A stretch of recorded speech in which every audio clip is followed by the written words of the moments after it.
కొత్త జిల్లా అక్కడి ప్రజల దశాబ్దాల ఆకాంక్ష నెరవేరుస్తూ ఏర్పడ్డ జిల్లా. ఆ జిల్లా అభివృద్ధిని సీఎం చంద్రబాబు తన బాధ్యతగా తీసుకున్నారు. స్వయంగా అక్కడి ప్రజలకు భరోసా కూడా ఇచ్చారు. కానీ ఆ జిల్లా కేంద్రంలో ఎమ్మెల్యే మాత్రం నేనే రాజు నేనే మంత్రి అన్నట్టు వ్యవహరిస్తున్నారట. పాలనా సౌలభ్యం కోసం ఏర్పడ్డ జిల్లాను తన సామంత రాజ్యంలా భావిస్తున్నారట. ఇంతకీ అదే జిల్లా, అక్కడి ఎమ్మెల్యే వ్యవహార శైలిపై వస్తున్న ఆరోపణలేంటి? తెరచాటున అక్కడ జరుగుతున్న రాజకీయమేంటి?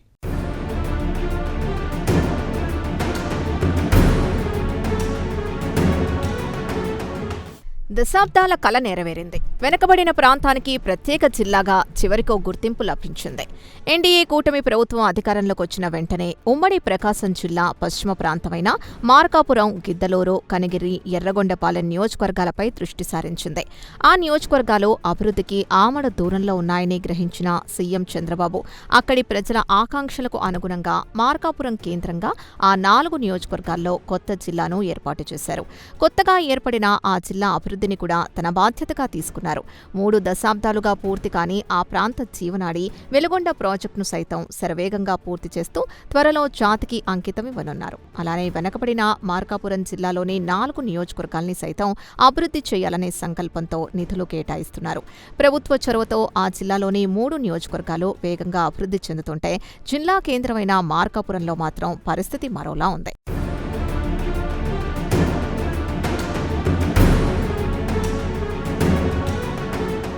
జిల్లా కేంద్రంగా మార్కాపురం రూపురేఖలు మారిపోతాయనుకుంటే అభివృద్ధిని పక్కకు పెట్టి వివాదాలకు కేంద్ర బిందువవుతున్నారు అక్కడి ఎమ్మెల్యే కందుల నారాయణరెడ్డి. ఆయన అనుచరగణంపై ఆరోపణలు వెల్లువెత్తుతున్నాయి. అనుయాయులు విచ్చలవిడిగా భూ కబ్జాలకు పాల్పడుతుంటే తాను మాత్రం నీతి నిజాయితీకి నిలువెత్తు నిదర్శనమన్నట్లు కందుల వ్యవహరిస్తున్నారని అంటున్నారు. సీఎం రిలీఫ్ ఫండ్ చెక్కులు, ప్రభుత్వం అమలు చేస్తున్న సంక్షేమ పథకాలను ప్రజలకు అందిస్తున్నారే తప్ప జిల్లా కేంద్రంగా మారిన నియోజకవర్గంలో తనకున్న బాధ్యతను ఎమ్మెల్యే విస్మరించారనే ఆరోపణలు వస్తున్నాయి. మార్కాపురం నియోజకవర్గ పరిధిలో రోడ్లు, డ్రైనేజీలు, రవాణా సౌకర్యాల గురించి పట్టించుకోకుండా విపక్షాలు విమర్శలకు అవకాశం ఇస్తున్నారు.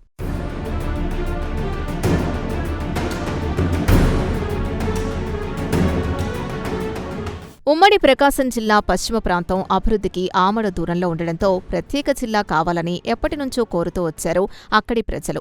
వైసీపీ హయాంలో కొత్త జిల్లాలు ఏర్పాటు చేసిన మార్కాపురం ప్రాంత ప్రజల మనోభావాల్ని మాత్రం పట్టించుకోలేదు. అలానే ఇక్కడి ప్రజల జీవనాడి అయిన వెలిగొండ ప్రాజెక్టుని సైతం పూర్తి కాకుండానే జాతికి అంకితం చేసి ప్రజల్లో వ్యతిరేకత మూటకట్టుకుంది వైసీపీ. దీంతో గత ఎన్నికల్లో మార్కాపురం, గిద్దలూరు, కనిగిరి, చివరికి ఎర్రగొండపాలెం నియోజకవర్గంలో సైతం వైసీపీకి ప్రజలు ఓటమి రుచి చూపించారు. కూటమి ప్రభుత్వం కొలువుదీరగానే ముఖ్యమంత్రి చంద్రబాబు వెనకబడిన ప్రాంత ప్రజల ఆకాంక్షను నెరవేర్చారు. కొత్త జిల్లా వేగంగా అభివృద్ధి చెందాలని ఆయన ఆకాంక్షిస్తున్నారు. కానీ గిద్దలూరు, కనిగిరి, ఎర్రగొండపాలెం నియోజకవర్గాలు అభివృద్ధి దిశగా పరుగులు పెడుతుంటే జిల్లా కేంద్రమైన మార్కాపురం మాత్రం ఆ వేగాన్ని అందుకోలేకపోతోంది. ఎమ్మెల్యే కందుల నారాయణరెడ్డి మాటలు కోటలు దాటుతున్నాయే తప్ప నియోజకవర్గంలో అభివృద్ధి కనిపించడం లేదు. పాత ఆనవాయితీనే కొనసాగిస్తూ విమర్శలకు అవకాశం ఇస్తున్నారు మార్కాపురం ఎమ్మెల్యే. దీంతో ఎమ్మెల్యేపై విరుచుకుపడుతున్న వైసీపీ స్థానిక సంస్థల ఎన్నికల్లో సత్తా చాటాలని ఉర్రూతలూగుతోంది. కొత్త జిల్లాను అభివృద్ధి చేసి చరిత్రలో నిలిచిపోయే అవకాశం ఉన్నా ఎమ్మెల్యే కందుల చేజార్చుకుంటున్నారనే మాట తమ్ముళ్ల నోటే వినిపిస్తోంది.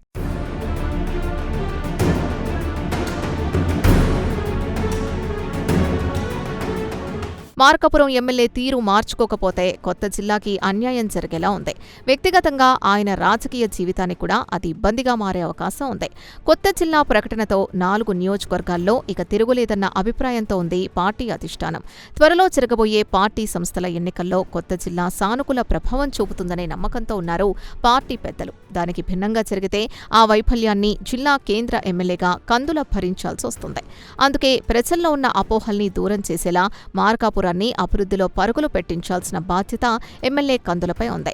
మరి ఆయన ఏం చేస్తారో, ఆరోపణలకు తావివ్వకుండా కొత్త జిల్లాని ఎలా ఆదర్శంగా నిలబెడతారో చూడాలి.